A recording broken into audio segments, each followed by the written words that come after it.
पास हूँ। कहाँ कहाँ किस चीज का जरूरी होता है काफी पर नोट कीजिएगा।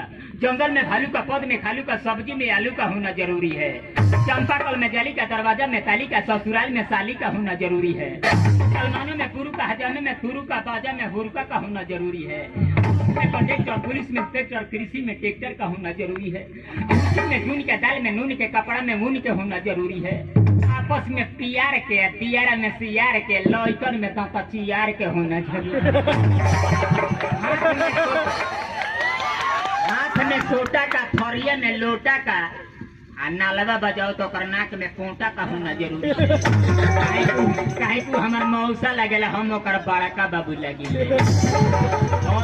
से बहु हमार हित हो काजी ही तरह मैंने ने का बैठल बानी होती हमारा दरवाजा पर रौला के इज्जत करती है। तू को तिलवा बतले